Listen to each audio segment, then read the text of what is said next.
Hi, Year 11. What we're doing now is we're looking at the difference between the same chemical reaction, but we're changing one of the masses of, we're changing the mass of one of the reactants. So we've got the experiment between vinegar and sodium bicarbonate. So it's our quintessential chemistry reaction. Okay, we've done this one since primary school. It's our, classic volcano explosion experiment. Okay, so you can have a think about what is going to be the signs of this chemical reaction.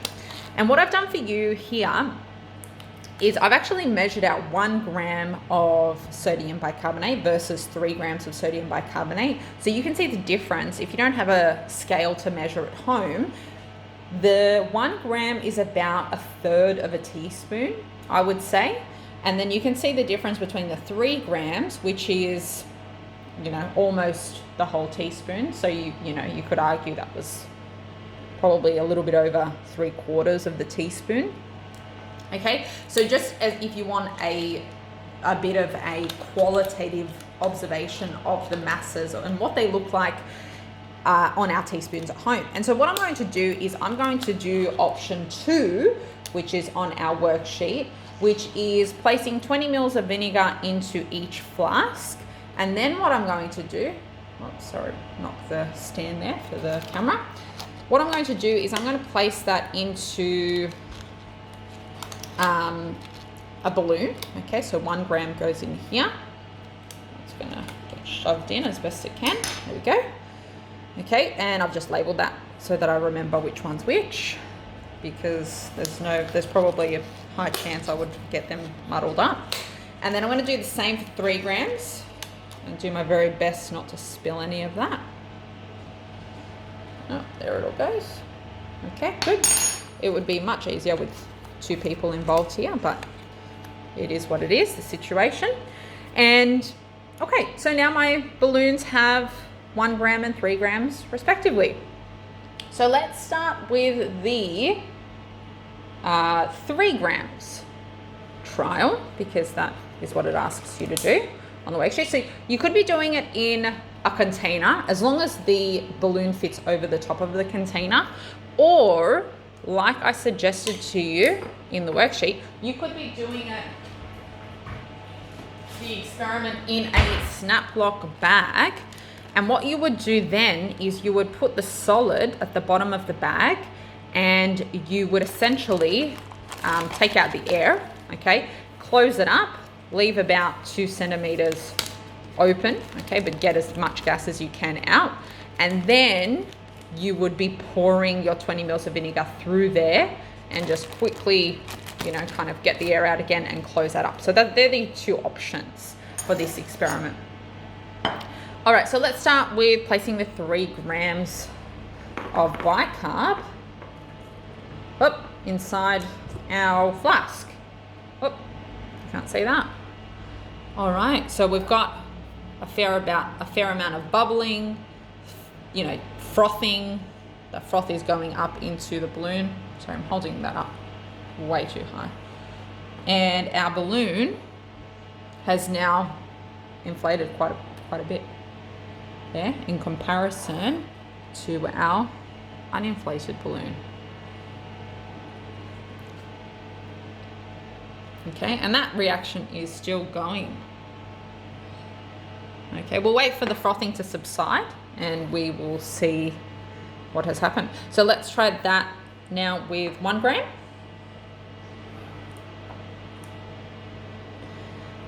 Okay, so we've got lots of bubbling. We've got our balloon, which is expanding. All right, so that we're going to infer that there is a gas that is produced, okay, as we're well aware. The reaction of the 1 gram of sodium bicarbonate with the 20 mils of vinegar is quite a lot less vigorous, okay? So we can start to compare what happens when we control the mass and the volume of reactants and what effect that has on the outcome of the chemical reaction, the production of the products. Okay.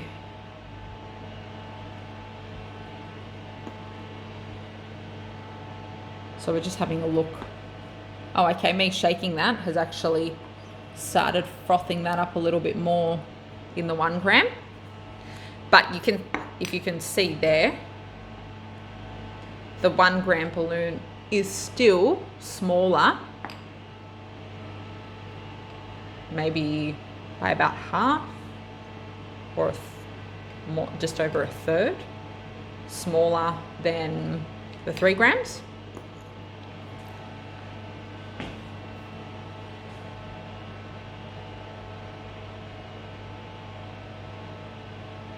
Okay, one of the questions is there any solid left?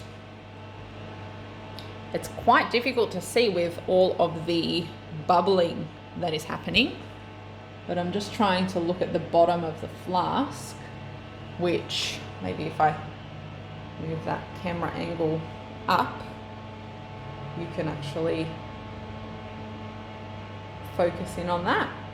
This is the 1 gram flask.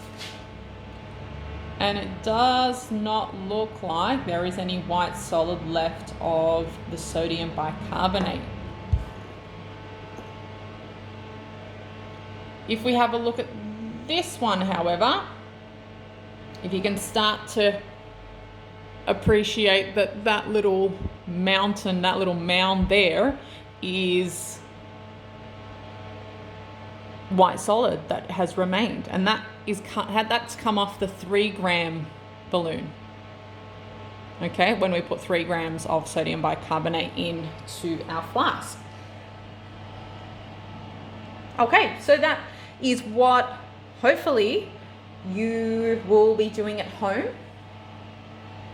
and that is option 2 of the 2 options. I'm sure option 1, which is working in the Ziploc bag, will be as successful. So good luck, and I'll be looking forward to reading your answers to those questions.